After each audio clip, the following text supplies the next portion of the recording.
우리가 읽은 고린도전서 1장부터 4장까지는 주로 교회 분열과 다툼에 관한 것이죠. 세상과 구별되어야 할 교회가 세상처럼 나뉘어서 다투는 이유가 뭐냐? 그래서 사도 바울은 십자가의 지혜를 다시 가르치고 또한 교회가 하나됨을 회복하기 위해서 세상의 지혜를 의지하지 말고 오직 하나님을 의지하도록 하라는 것. 또한 그리스도의 사역자, 그리스도의 일꾼이란 그 정체성이 도대체 누구인지를 한 번 더 정확히 짚어줌으로써 그걸 깊이 속에 각인한 것이죠. 이제 5장 이후부터는 거룩해야 할 교회 본질이 흐려지는 데 대한 바울의 권면입니다. 교회가 타락할 때 어떤 일이 일어나고, 그리고 타락하게 된다면 도대체 교회가 존재해야 할 이유와 목적이 무엇인지에 대한 새로운 경각심을 불러일으키는 것이죠. 1절부터 2절까지를 다시 읽습니다. 시작. 너희 중에 심지어 음행이 있다 함을 들으니 그런 음행은 이방인 중에서도 없는 것이라. 누가 그 아버지의 아내를 취하였다 하는도다. 그리하고도 너희가 오히려 교만하여져서 어찌하여 통한이 여기지 아니하고 그 일 행한 자를 너희 중에서 쫓아내지 아니하였느냐. 사도 바울이 고린도 교회에서 듣는 소식 가운데 좋지 않은 소식, 특별히 근친상관에 관한 소식을 들었습니다. 그 어떻게 교회 안에 이런 일까지 있을 수 있느냐? 오늘 보니까 아버지의 아내를 누가 취했다는 거예요. 어머니를 취했다고 하지 않는 걸로 봐서는 아버지의 아내는 계모를 뜻하는 것으로 이제 볼 수 있죠. 어떻게 교회 안에서 이런 일이 있냐? 고린도가 아무리 음란하다고 할지라도, 도시 전체가 음란하다고 할지라도, 또 아무리 헬라 세계가 그렇게 방탕하다고 할지라도 마땅히 구별되어야 될 교회 안에서 이런 일이 있을 수 있냐는 것이죠. 그런 건 이방인들 중에서도 세상 밖에서도 그런 일은 없지 않냐. 근데 그런 일을 제대로 처리하지 않고 그걸 마치 품는 것이 관용이나 되는 것처럼 그걸 품고 있다는 게 그게 얼토당토하는 얘기 아니냐. 왜 그 사람을 내쫓지 않느냐. 이렇게 지금 질책하고 있는 것입니다. 이런 일을 이렇게 대했을 때 머리를 맞대고 한마음이 되어서 논의를 해서 이 문제를 처리해도 부족한데, 근데 그런데도 불구하고 머리를 맞대기는 그냥 마음이 갈라져서 나뉘어지고 다투고 싸운다니 이거 앞뒤가 안 맞아도 이렇게 안 맞을 수 있겠냐, 그런 얘기죠. 정말 바울로서는 이게 들어도 너무도 충격적인 얘기를 들은 것이죠. 교회에 이런 일이 있다는 것입니다. 참 바울로서는 용납할 수 없는 얘기니까 그 얘기에 대해서 가차없이 처리를 하라고 일단 얘기하는 것이죠. 근데 문제는 이게 이 사람들이 왜 이런 걸 관용하게 되었냐는 것입니다. 고린도 교회가 왜 이런 일을 용납하게, 용인하게 되었냐는 것이죠. 근데 바울은 한마디로 교만해져서 그렇다는 거예요.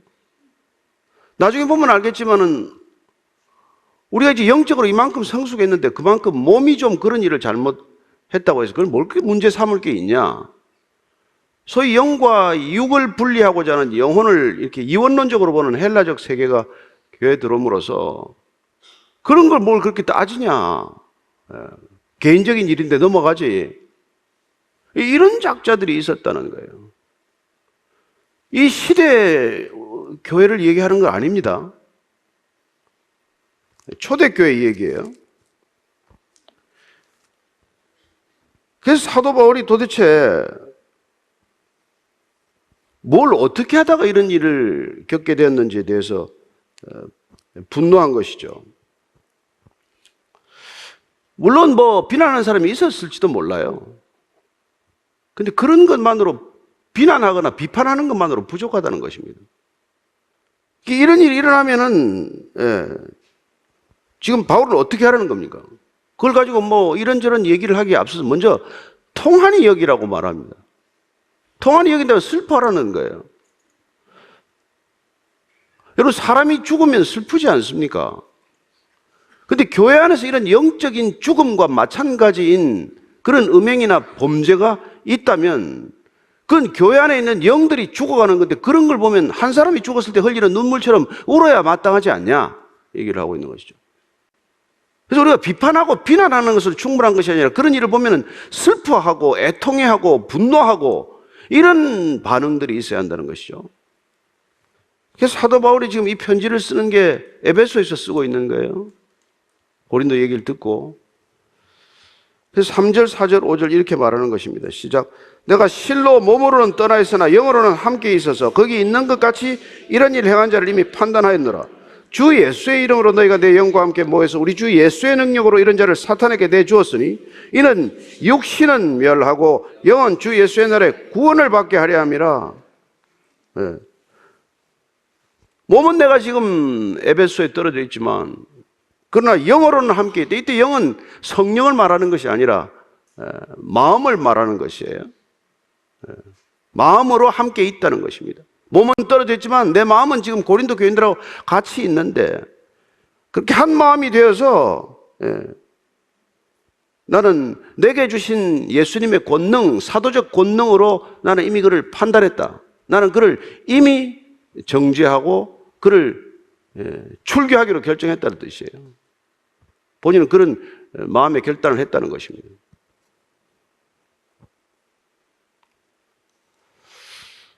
그래서 여기 지금 영은 3절, 4절에서는 이게 마음으로 일부 성경들을 번역을 했고 5절은 영혼으로 이렇게 번역을 했어요.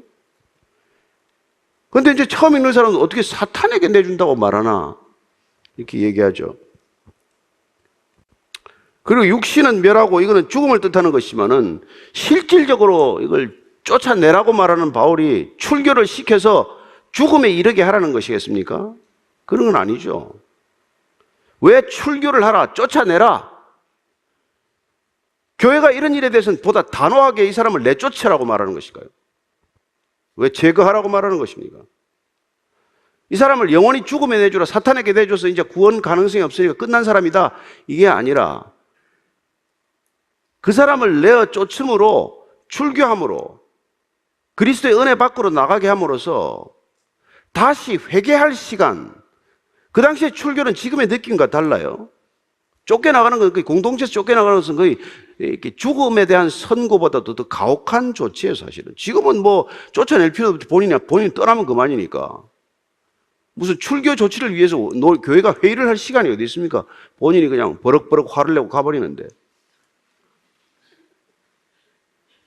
그러나 그 당시에는 이게 너무나 죽음보다 더 끔찍한 조치였기 때문에 이런 일을 당할 때 마치 죽음에 이르는 것과 같은 고통 가운데서 그가 만약 돌이킬 기회를 얻는다면, 그래야 회개한다면 그 영은 구원에 이를 수 있는 찬스가 여전히 있다는 것을 뜻하는 거란 말이죠. 그래서 내쫓으라는 거예요. 출교는 두 가지 목적을 가지고 있는 것이죠. 죽음과도 같은 고통을 맛보는 시간이 있어야 한다는 것이고, 그걸 통해서 그가 진정으로 회개한다면, 그렇다면 그런 영은 주의 날, 마지막 날에 다시 그가 몸과 합쳐서 부활에 이를 수 있는 찬스가 있다는 것을 지금 말하는 것이죠. 그래서 내쫓는 거예요. 회개하라고. 또한 그가 출교됨으로써 남아있는 공동체 식구들에게 대한 경종을 울리는 것이죠. 그걸 유야무야 지나가니까 교회가 자꾸 점점 도덕적 윤리적 기준이 떨어지고 있는 것이지, 강력한 조치, 징계, 권징이 있을 때 교회는 오히려 더 깨어나고 남아있는 성도들은 저런 일에 대해서 더욱더 경각심을 갖게 되고, 그래서 교회 공동체가 거룩함을 지키는 수단, 교회가 오염되지 않는 수단,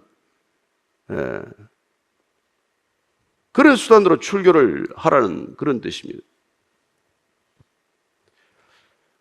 그래서 우리가 지금 자칫 잘못하면 육신은 죽어도 영혼은 구할 수 있지 않냐, 이렇게 해석하면 헬라 세계의 영과 육을 이원하는 이원론과도 마찬가지가 되게 되고, 몸의 부활을 부인하게 되는 결과를 맞게 되는 거예요. 그 성경에서 어디에서도 그렇게 말하지는 않아요.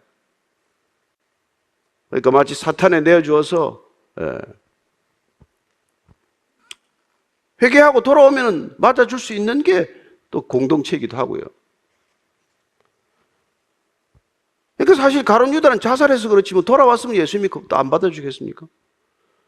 다른 제자들은 다 부인했다가 돌아왔기에 회개하고 돌아왔기에 받아준 거 아닙니까? 그래서 우리가 교회 권징의 능력은 그 사람을 아주 잘라내서 그냥 못 쓰게 만든다 이런 뜻이 아니란 말이에요. 회복할 수 있는 기회, 다시 한번 돌이킬 수 있는 찬스를 주는 것이고, 그러기 위해서는 보다 단호한 게 있어야 된단 말이에요. 무슨 뭐 물에 물 탄다, 술에 술 탄다 그렇게 있는 일 없는 일 것처럼 유야무야 지나갈 일이 아니고, 그런 일에 대해서는 교회가 좀 더 단호할 건 단호해야 된다. 지금 뭐 바울은 더 이상 강력한 표현 쓸 수 없을 만큼 강력한 표현을 쓰지 않습니까? 이런 일에 대해서. 그래서 6절부터 8절까지입니다. 이렇게 말합니다. 시작. 너희가 자랑하는 것이 옳지 아니하도다. 적은 누룩이 온 덩어리에 퍼지는 것을 알지 못하느냐? 너희는 누룩 없는 자인데 새 덩어리가 되기 위하여 묵은 누룩을 내버리라. 우리의 유월절 양 곧 그리스도께서 희생되셨느니라. 이러므로 우리가 명절을 지키되 묵은 누룩으로도 말고 악하고 악에 찬 누룩으로도 말고 누룩이 없이 오직 순전함과 진실함의 떡으로 하자.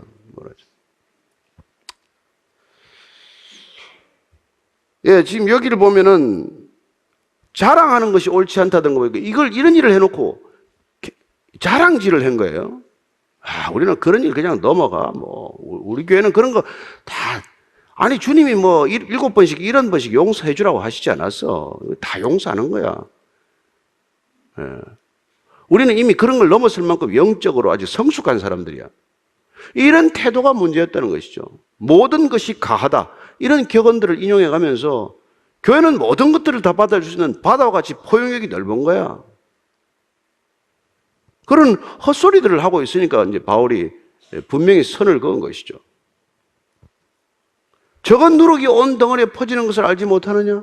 지금 바울은 나중에 15장에 가면 알겠지만 지금 에베소에 있는데 그때 내가 여기 에베소에 오순절 때까지 있으려고 한다. 그런 말 여기 있어요. 그러니까 지금 이 편지를 쓰는 무렵이 6월절의 절기의 전후라는 것을 추정해 볼 수 있겠죠. 6월절이라는 건 어떤 절기입니까? 누룩을 다 내다버리는 절기거든요. 지금도 이스라엘 백성들이 6월절에 집에 있는 누룩, 아니 국가 전체에 있는 누룩을 다 내다버립니다. 물리적으로 다 거둘 수도 없고 물리적으로 다 내다버릴 수도 없으니까 그 옆에 있는 요르단하고 국가적 계약을 해요. 그래서 이스라엘에 있는 전 누룩 값을 예를 들어서 1억 달러다 그러면 1억 달러를 다 판 걸로 문서상으로 주고받는 거예요. 일주일 있다가 다시 사오는 걸로. 참 희한한 사람들이죠.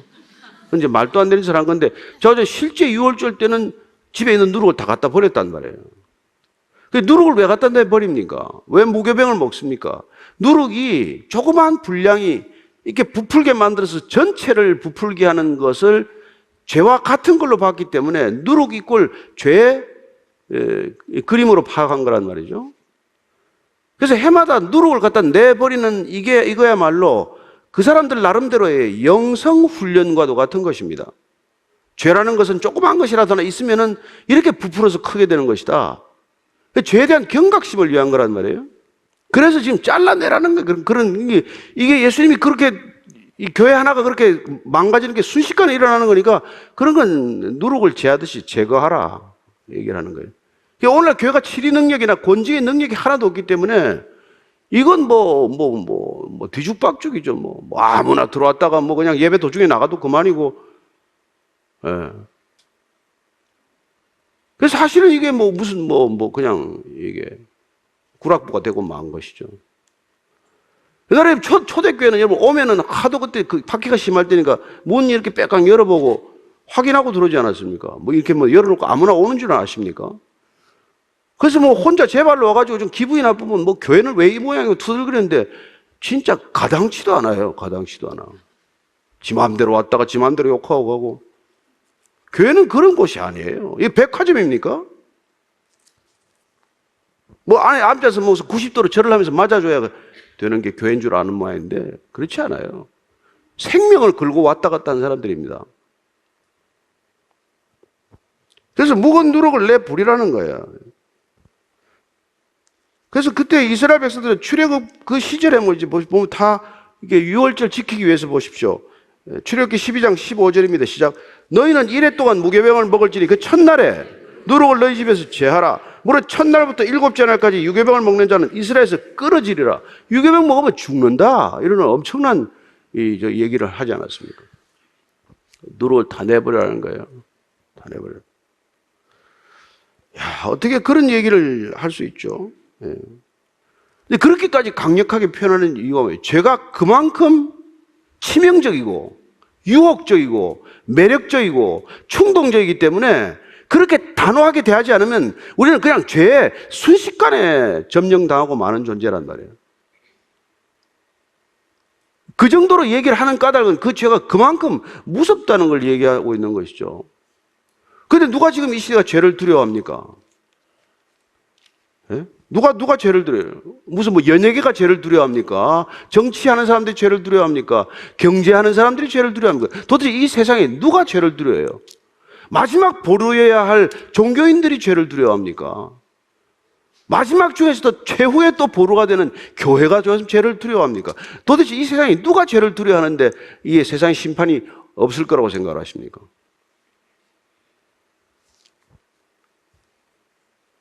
그러니까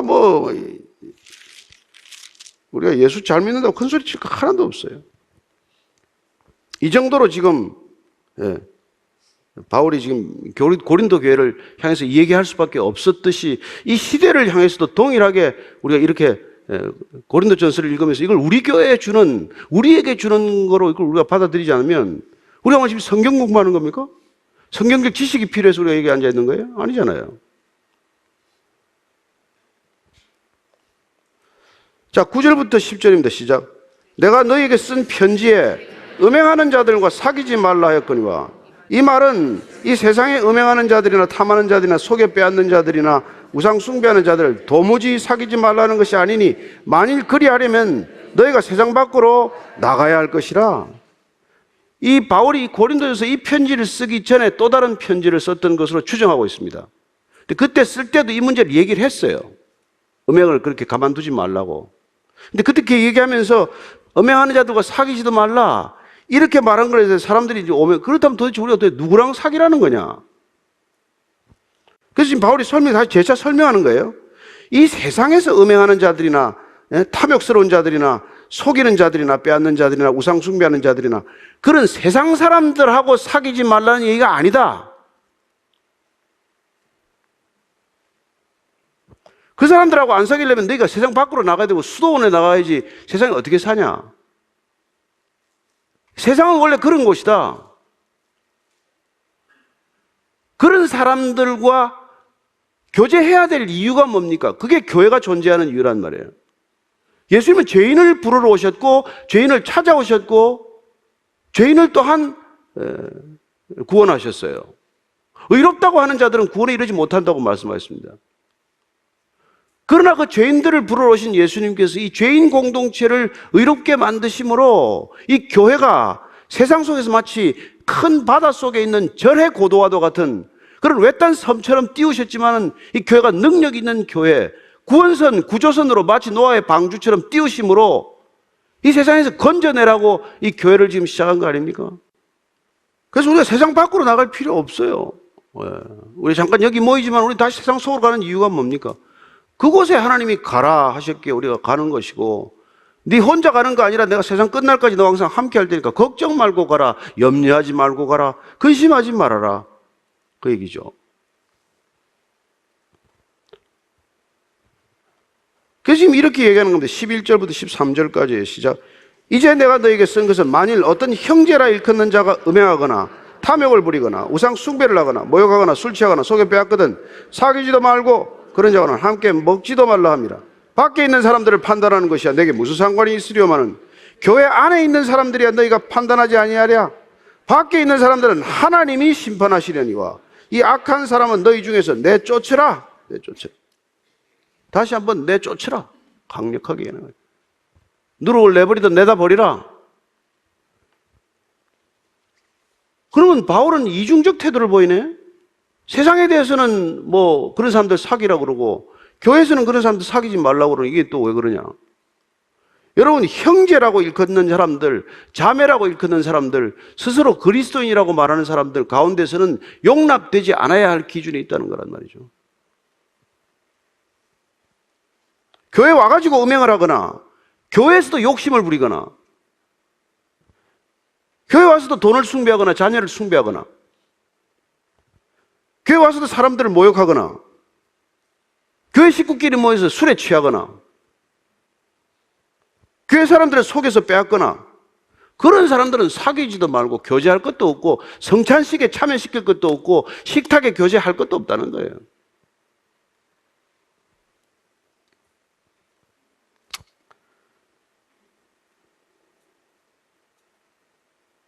그래서 밖에 있는 사람들을 판단하는 것이야 뭐 그건 무슨 상관이 있겠냐. 밖에서는 뭐 음행을 저지르든 뭐 그건 원래 그런 곳이니까 그런 사람들을 향해서 예수님을 따르라고 말하는 제자도의 길을 걷는 사람들이 그들에게 다가가서 우리가 예수님 따라가는데 한번 같이 따라가 봅시다라고 초대해야 될 사람들이 우리 안에 모여가지고 우리의 기준을 스스로 무너뜨리고 우리의 기준을 약화시키면은 교회는 있어야 할 이유도 없고 교회는 세상에 아무 영향을 줄 일도 없고 교회나 세상은 동일하게 그냥 그렇게 굴러가는 사회적 종교기관의 하나가 되고 말겠죠. 그래서 지금 주님께서 밖에 있는 사람들 우리가 그렇게 하다가 복음을 전했는데도 안 들어오면 어떻게 돼요? 그건 나머지 주님이 판단할 일이다.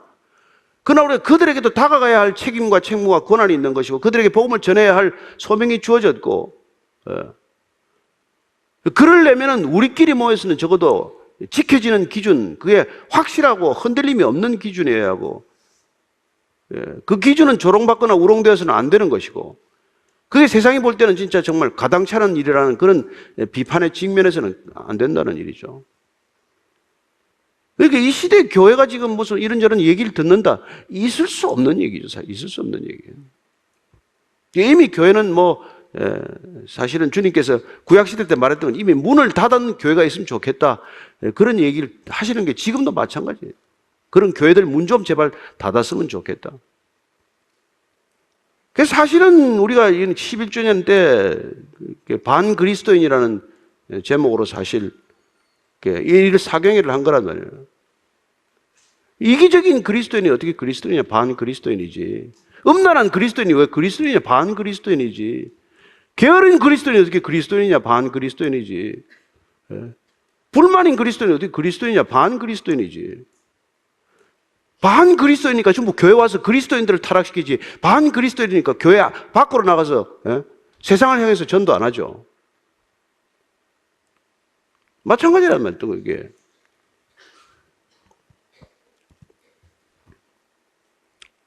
우리가 오늘 이 얘기를 우리 각자에게 적용하고 제 자신에게 적용해야 될 얘기지 누구를 비난하거나 비판할 얘기는 전혀 아니에요. 그래서 올해 우리가 더 기도해보자, 더 열심히 기도하자, 더 눈물로 기도하자, 좀 눈 울어보자. 그 시작된 일이니까 저나 여러분들이 눈물샘이 마르지 않게 되기를 축원합니다. 이제 우리를 위해서 울 일은 별로 없을지 몰라요. 이웃을 위해 울어야 하고, 다음 세대를 위해 울어야 하고, 통일을 위해 울어야 하고, 열방을 위해 울어야 하고, 그때 하나님께서는 여러분 우리에게 성결의 능력을 부어주실 줄로 믿습니다. 여러분 안 되는 일에 도전해야 주님이 능력을 주시죠. 그렇지 않습니까? 애가 할 수 없는 일을 할 때 우리는 우리가 도와주는 거 아닙니까?